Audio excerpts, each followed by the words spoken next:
사실은 내가 제안했던 우리 지금 현재 그 우리 자유 통일당의 정책 있잖아요. 예.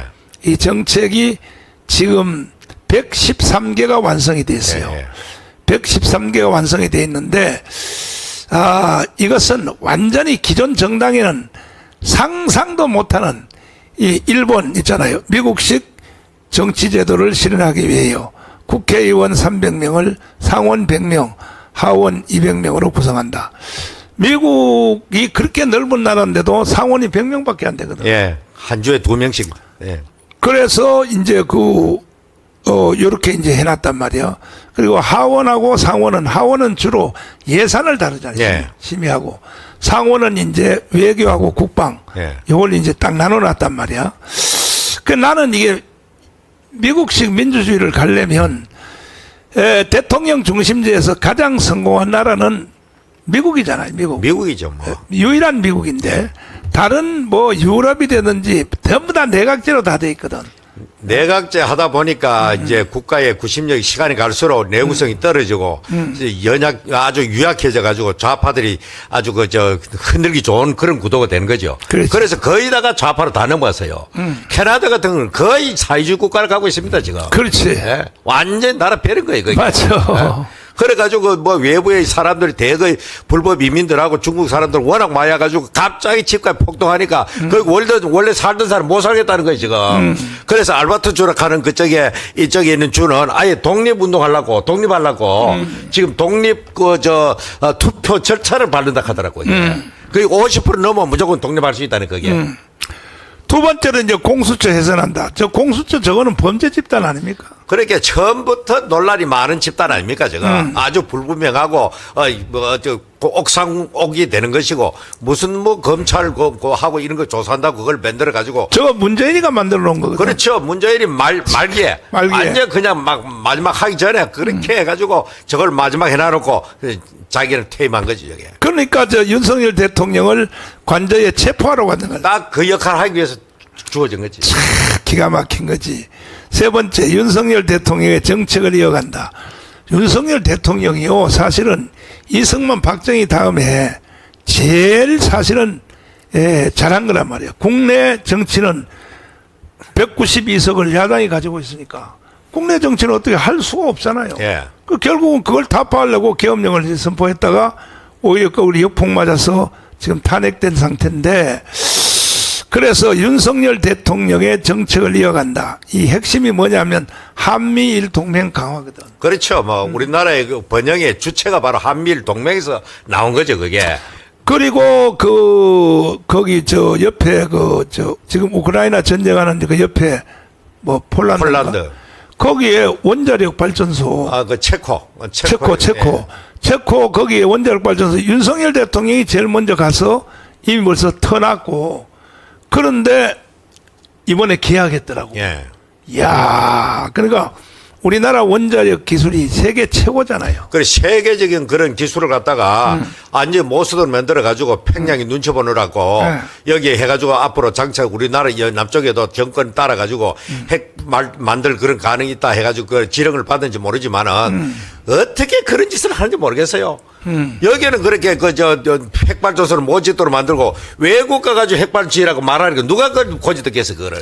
지금 여기에 댓글에 나는 3,000원씩 내고 있습니다. 어떤 분은 또 2만 원씩 내고 있습니다. 홍 목사님은 5만 원씩 내고 있잖아. 지금 당비를. 그 다음에 또 5,000원 내고 있습니다. 여기 뭐 벌써 내고 있는 사람이 많은데 여러분들이 하여튼 열심히 이것은 누구를 위해서가 아니고 우리 자유 대한민국을 지키기 위해서, 이거 우리 자유통일당 외에는 없어요. 양당이 다 무너졌잖아요. 그러니까 지금 현재 그 국민의힘이라는 그 집단은 나는 기업으로 말하면 벌써 부도나고 파산 처리돼야 될 집단이에요, 저게. 그렇죠. 자기 대통령을 자기 스스로 뽑아놓고 탄핵시킨 주범들이잖아요, 저게. 그렇지. 지금 범죄 집단이 저게. 아주 패륜 정당이고, 그냥 그야말로 존재할 가치도 없는 정당이 두 번째 대통령을 스스로 또 탄핵시켜놓고, 이번에 또 이제 거기에 대한 어떤 역사적 청산도 없이 또다시 대통령 선거 또 나온다고, 이번에는 사실상 그 대통령 선거 어쩔 수 없이 해야 되겠지만은, 이번에는 국민의 힘에서 뽑지 말고 국민 경선을 처음부터 해야 되는 겁니다. 자유우파 전체 무대를 펼쳐놓고 맞아. 국민의힘이라는 태도를 벗어놓고 그러면 그 한덕수도 함께 처음부터 국민 경선 출발했으면 이번 같은 그런 사달도 없을 거 아닙니까? 그래가지고 했어야 되는데 결과적으로 이번에 하다가 결국 또 엎치락 뒤치락 하다가 결국에는 사필 규정으로 김문수한테 돌아갔는데 정말로 사실상 그 국민의힘은 볼 거 없습니다.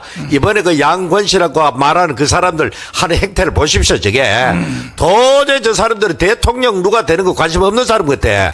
계속해서 뭐 지든지 말든지 자기들이 앞으로 당권을 지배하고 계속해서 공천권 행사하고 그 외에는 관심 없는 사람들 같아. 저 사람들은. 그다음에 이제 그 네 번째 이게 이제 사실은 정권을 잡으려고 하는 것들이 다 목적이 여기 있거든. 장관들 임명하려고. 예? 그렇죠. 인사권이죠. 인사권. 인사권. 예. 근데 이것을 우리는 장관을 국민 추천제로 하되 관계단체가 2명씩 추천하면 대통령이 그 중에 한 명을 임명한다. 예를 들면 재향군이네. 그러면 국방부 장관을 2명 추천하라 이거지. 그러니까 장관 추천권을 국민에게 돌려준다. 이거야말로 기발한 발상 아닙니까? 이거 사실. 그렇죠. 뭐 노동도 마찬가지고 뭐 노사정위원회 사든지 뭐 한국노총이 사든지 그러고 뭐 그런 식으로 해가지고 민노총 거기서 빼뿌리고 네. 그런 식으로 하면 뭐 아주 가장 이상적이지. 그러면 내가 생각할 때 이 자유통일당이 3천만 표 얻을 것 같아. 예? 저걸 국민들이 잘 보고 팜플렛을 보고 그렇지. 이해하기도 쉽다는 저거는 그렇죠. 아주 쉽게 써놨잖아요. 저거 복잡하게 맞아. 어려운 글도 아니고 저게. 그렇죠. 다섯 번째, 불법 선거의 주범인 선관위를 해체하고 재구성한다. 어떻게 생각하세요? 그러니까 지금 또 지금 이번에 대통령 선거를 앞두고 뭐 사전 투표 이런 거 좀 폐지하고 또 좀 투명하게 하자 해도 말 안 듣는 모양이야. 저 사람. 기가 막혀. 저게 이제 북한의 해킹하고 중국의 해킹 부대가 완전히 장악하고 있거든요. 그 다음에 여섯 번째, 사전 투표제를 폐지하고 대만식 현장 투표를 현장에서 당일 투표를 해서 수개표로 예. 그 자리에서 바로 개봉한다는 예, 거야. 예, 뭐 우편으로 이동할 필요도 없이 이렇게 해야 이게 부정선거가 예. 막아지거든. 사전투표제 없애진단 예, 예. 말이야. 사전투표제 하면 또 우체통을 통해서 분류해가지고. 아니 뭐 공휴일을 정해놨는데 그 왜 뭐하노 그게. 그러게 투표 말이야. 뭐하면 그만이지 기권한 걸 처리하는 거지. 그렇지. 당일날 그 공휴일 만들어놨는데 투표 뭐하면 그건 뭐 기권 스스로 한다고 보고 처리해야 되는 거지 그거는. 자, 그 다음에 헌법재판소를 이번에 헌법재판소가 보니까 완전히 이게 불법 집단이야. 그래 아마 헌법재판소 폐지하자 하면 저거 대법원 또 뭐 잘 없앴다 갈 겁니다. 그렇지. 대법원하고 저 사람들이 뭔가 미묘한 그게 있다고 저게. 그 원래 그 우리 3부가 맞지. 저것 때문에 4부로 간 4부. 그리고 3부 요인이라 가지 옛날부터. 저거 이상하게 그 추첨하게 헌법재판소장도 숟가락 하나 들고 나가지고 저도 무슨 행사하면 4부 요인 비슷하게 나온단 말이에요 저게. 그러니까 저거는 헌법재판소 기능을 대법원에 이관시키면 되는 겁니다 저게. 그러니까 대법원의 판사로 못 가는 놈들이 그렇죠. 주로 이 그 전응화적인 그런 판사들이 그럼 현재 또 명예훼손한다고 지랄하는 게. 아니 명예훼손이고 좋아요. 그거는 이거 범죄 집단이야. 이거 내가 보니까 윤석열 이번에 탄핵하는 걸 보니까. 그러니까 그 상식 이해하지 했잖아요. 그게. 아니 일단은 이 더불어민주당에서 뭐라 그러냐면은 내란이란 말 있잖아요. 내란이란 말은 뺐단 말이에요. 중간에. 예. 뺐으면 그걸로 바로 재판을 종결하고 이거는 헌법재판소가 이제는 재판할 사안이 아니다 하고 바로 기각을 했어야 되거든. 그러니까 저 국회로 돌려보내고. 그렇지. 이거는 요건이 안 되니까. 그렇지. 새로 의결회가 가오든지 그걸 그래, 빼고. 맞아. 그걸 빼고 새로 의결을 하면 안 되는 게라. 국민의힘은 그러면 저거 빼면 우리 나한테 이런 사람 많았거든. 그러니까 그 사람들이 저래 한 통속이 되니까 저명돼버리는 게 저게. 8번 윤석열 대통령의 비상계엄령을 적극 지지한다. 지금도 윤석열 대통령의 비상계엄령을 잘했다고 하는 사람이 전 국민의 60% 현재. 비상계엄을 했기 때문에 결과적으로 젊은 아이들이 관심 없던 애들이 다 들고 뛰일났잖아요. 그렇지 2030. 예. 그 다음에 이제 9번째 국회를 해산하고 3개월 내에 재선을 해야 된다. 왜냐하면 국회의원들 중에서 저 한 50명은 저거 가짜란 말이에요. 저게 조작된 그 중앙선관위에서 컴퓨터 조작해서 이루어진 거거든. 아니 저거를 말이죠. 저렇게 공공연하게 이렇게 우리가 떠들고 또 심지어 어떤 단체에서는 구체적으로 명단까지 다 까발리잖아요. 이 사람은 가짜다. 그렇지. 그럼 저거 그 명예훼손을 해가지고 법정 소송을 해가지고 밝혀보든지 그것도 안 한다 이 말이지. 근데 사실은 이 부정선거를 밝혀낸 것에 대해서는 우리 자유통일당이 가장 확실한 거예요. 그래 우리 장학일 목사님이 직접 발로 뛰면서 그 오프라인 말고 그 오프라인 상에서 직접 가가지고 우리 자유통일당 당원이면서 그 당비를 내면서 내가 그날 찍었다는 확인서까지 받아가지고 그래 했는데도 불구하고 다 기각 처리해버린 게 법. 참 기가 막히지. 그 다음에 반국가 세력인 간첩, 주사파, 종북 세력 그 동조자들을 반드시 척결한다. 이건 반드시 척결을 해야 되는 거 아닙니까? 그거는 뭐 두말할 것 없이요. 뭐 좌파, 우파, 보수, 진보 떠나가지고 대한민국의 체제를 무너뜨리는 저런 세력들을 어떻게 대한민국 공당이 지지를 하고 그렇게 하는지 참 이런 판국인데도 불구하고 수십 프로의 우리 국민들이 저기를 따른다는 그 자체가 참 도저히 믿을 수 없는 일이지. 문재인 정부 때요 간첩 한 명도 안 잡았어요. 왜냐하면 문재인 자신이 간첩이니까. 뭐 간첩, 유사 간첩, 뭐 오만 짓거리들이 다 나타나고 말이죠. 그 다음에 경제 문제에 대해서 11번에 독일처럼 대기업, 중소기업, 소기업, 자영업자를 10배로 확대하여 실업률 0% 시대를 만든다. 우리나라는 독일이 삼성전자 같은 게 10개 있단 말이야. 독일이. 뭐 세계적으로 네. 뭐 자동차마다 3사가 유명하잖아요. 전 세계적으로. 맞아요. 예, 벤츠하고 뭐 그런 유명한 자동차 회사들이 전 세계를 휩쓰는 요즘아가 좀 주춤하더라고 독일이. 중국 너무 의존하다가 중국은 역으로 지금 뒤통수 맞고 지금 당하고 있어요. 독일이. 참나 기가 막혀. 그 다음에 12번 결혼하는 자들은 무조건 국민주택을 지금 저 탈북자들 34,000명 있잖아요. 예, 예. 그 주택을요 식구별로 국민주택을 그대로 공짜로 다 주잖아요. 그 무료로 이제 자기들이 자립할 때까지 주는 거지 그냥. 그런데 우리나라 젊은 애들이 결혼을 안 하는 이유가 뭐냐면 이게 이제 먹고 사는 문제 때문에 안 한단 말이에요. 결혼이. 제일 큰 게 이제 집이고 그다음에 교육비인데 주거만 해결돼도 큰 짐을 덜잖아요.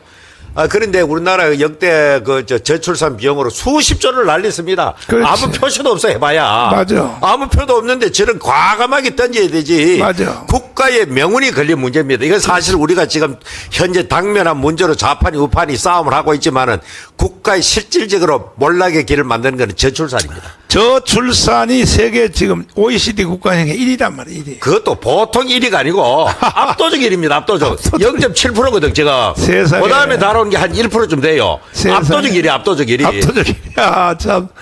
안 좋은 쪽으로 압도적이지. 그렇죠. 뭐 완전 그냥 나라가 이제 소멸되는 거. 지금 시골에 그 대구나 대구에서 다른 지역 가보십시오. 황폐되고 있습니다. 아니 면 사무소에서 애들 울음소리가 안 들린다. 안 들립니다. 그러잖아요. 없습니다. 아예. 아예 사람 안 살아요. 그러면은 결국은 나라가 중국한테 넘어가는 거지. 애 안 낳아버리면. 애 안 놓고 중국 사람들이 대거 우리나라 들어오잖아요. 그렇지. 이거 못 막아요. 국제사회 시대에. 맞아. 여기 들어가 사는데 그래서 점점 이 사람들이 투표권을 행사하면은 앞으로 저절로 그런 친중국가 되는 거예요, 지금. 그래서 이제 이거 뭐 전체 우리가 지금 113개까지 지금 진행이 돼 있는데, 우리가 120개까지 이제 이 공략을 하려고 그러는데, 이거는 이제 나중에 여러분이 보시고, 오늘 우리가 강화문 주일 연합예배에서 윤석열 대통령이 성명서를 발표했더라고요. 예. 성명서를 발표했는데, 이게 너무 잘 된 거야. 예. 내가 보니까. 윤석열 대통령은 이제 대통령 탄핵됐으니까 신경 끄고 사는 줄 알았더니 아니더라고 보니까. 오늘 지금 발표했는데 이것을 발표한 내용을 이제 이동호 교수가 읽었단 말이에요. 이걸 이게 잠깐 한번 들어봐 주시면 아직도 윤석열은 살아있다는 것에 대해서 우리가 확신을 가져도 좋을 것 같습니다. 한번 들어보겠습니다. 자. 국힘 대선 후보 확정에 따른 윤석열 메시지. 존경하는 국민 여러분, 자유를 살아가는 동지 여러분, 그리고 해외 동포 여러분, 지금 이 순간 대한민국은 다시 한번 선택의 갈림길 앞에 자유를 서 사랑하는 있습니다. 국민 여러분. 과연 우리가 자유와 법치의 길을 지켜낼 수 있을 것인가? 아니면 무책임한 선동과 무질서에 내 국가의 맘대로 사는 명운을 사람. 내어줄 것인가라는 이 질문 앞에 우리는 결단해야 합니다. 이번 국민의힘 대통령 후보 경선은 격렬한 논쟁과 진통이 있었지만 여전히 건강함을 보여주었습니다. 김문수 후보가 최종 후보로 선출된 이 순간 저는 경쟁을 펼쳤던 모든 후보분들께도 진심으로 깊은 경의를 표합니다.